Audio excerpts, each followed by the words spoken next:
watching Beyond Markets, where we bring you up to speed on development outcomes in Africa. Welcome, I'm Kenneth Igbomo, and thank you for joining me.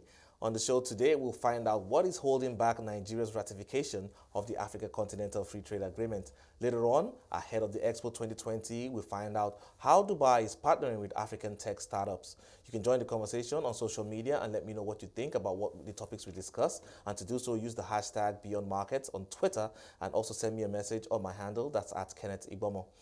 And Nigeria's Minister for Industry, Trade and Investment, Niyi Adebayo, says the National Action Committee on the African Continental Free Trade Agreement will only recommend that President Buhari ratifies the agreement if the committee is sure that Nigerian industries will be protected. CNBC Africa's Christy caught up with him in Abuja to find out what is holding back Nigeria's ratification of the Continental Free Trade Pact and more.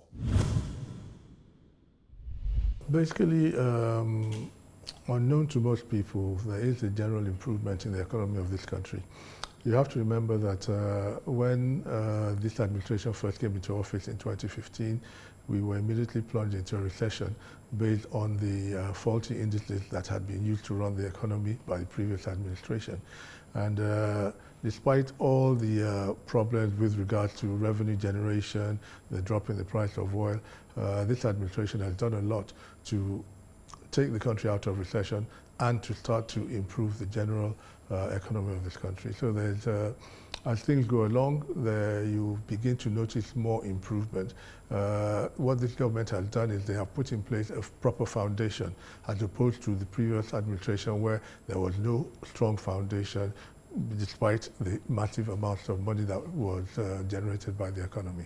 But now, despite the fact that we don't have the kind of revenues that the previous administrations had, we are beginning to build an economy, and it is beginning to grow with proper indices at the base. So with a proper foundation, things are beginning to improve. Mr. Minister, you say that we're beginning to build an economy and things are looking up, they're beginning to improve. At the moment, what excites you the most about Nigeria's economy? Well, the fact that people are beginning to look at Nigeria with a view to actually coming to invest. I've been to a few countries, and there's a large desire of foreign countries to come into Nigeria. As you're aware, the Chinese have made a big play of investing in Nigeria. The Russians, they held the Africa-Russia summit last year, and they intend to have another one this year. The British had the UK Africa Investment Summit. I've just returned from America, where we attended a summit between the US and Nigeria. And there's from all my discussions there's a strong desire of these nations to get their companies to come and invest in Nigeria because they have seen the work that this government is doing, and they begin to feel comfortable about getting people to come and invest in our country. So you speak of collaborations now between Nigeria and the United States, Nigeria and the UK, Nigeria and Russia. As far as trade, industry and economic policies go, as the year gradually kicks up into full gear, we're still in the second month of the year, what should Nigerians look forward to in terms of outstanding economic, trade and industry policies that could really boost the economy? Well, my ministry at the moment has started work on a proper investment policy, trade policy. Work is going on that. We are renewing and updating the former industrial policy because that expired in 2019. So we are updating and renewing the industrial policy. As you're aware, the automotive policy and the automotive bill did not come to fruition. It was not passed into an act by, the president refused to assent to it because there were various objections to it. So what my ministry has done is we facilitated a stakeholder meeting. We've got all stakeholders in the automotive business to sit down together with a view towards fashioning a proper policy which will lead to a bill being prepared, and hopefully this time an executive bill will be sent to the National Assembly for passage so that we can have a proper policy in place which will attract and excite the original equipment manufacturers, automakers to come and set up proper automotive plants in Nigeria. We have been in discussions with them. We know the problems that they have, we know their concerns, and we're trying to address those concerns. And we're hopeful that before the end of this year, we'll have everything in place and we'll be able to announce to Nigerian people, the people that will be coming up to set up proper manufacturing plants in Nigeria.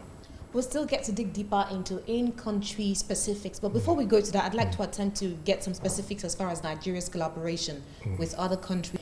The U.S.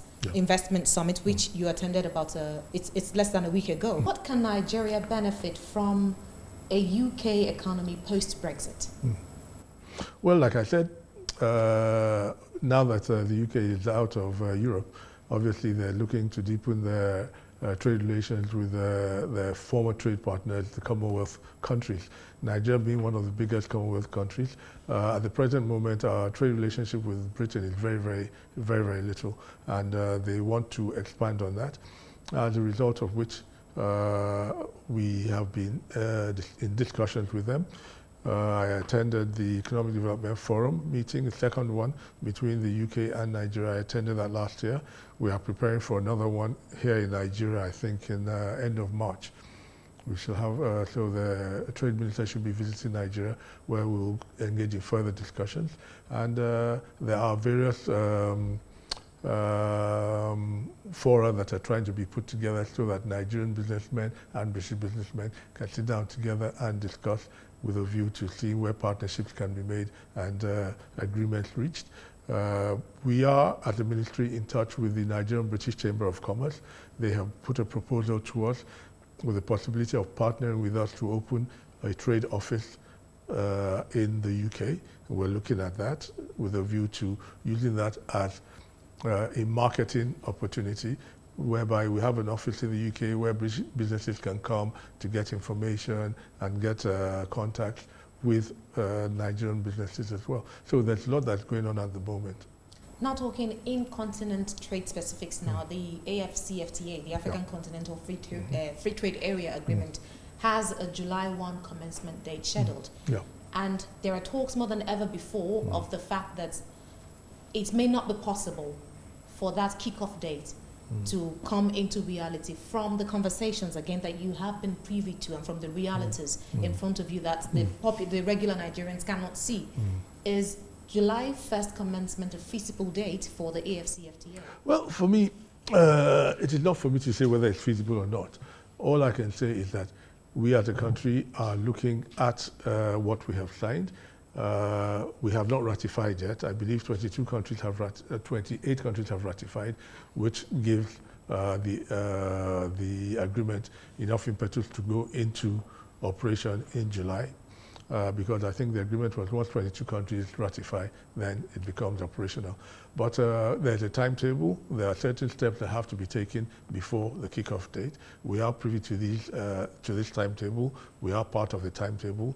We have in place the National Action Committee on AfTA, which is chaired by me, and which comprises of all stakeholders, various stakeholders within the Nigerian business community and within the MDAs. We've all been sitting, we have sectoral meetings, different stakeholder meetings, and we have a steering committee meeting. And we're all working towards making sure, you see, because the priority of Nigeria, if you recall, our president was one of the last people to sign the agreement because he was a bit concerned that it might impact negatively on Nigerian industry. And Nigeria being the biggest market, he felt that it might put our industries at a disadvantage. So what we're doing is we're looking at how we can have take advantage of the agreement. We're sitting with our industrialists for them to point out where they feel we might be at a disadvantage, and we will negotiate with the other countries to see how we can have a level playing field so that nobody will be disadvantaged. We're looking at rules of origin, whereby we want to avoid a situation whereby Nigeria will be used as a dumping ground.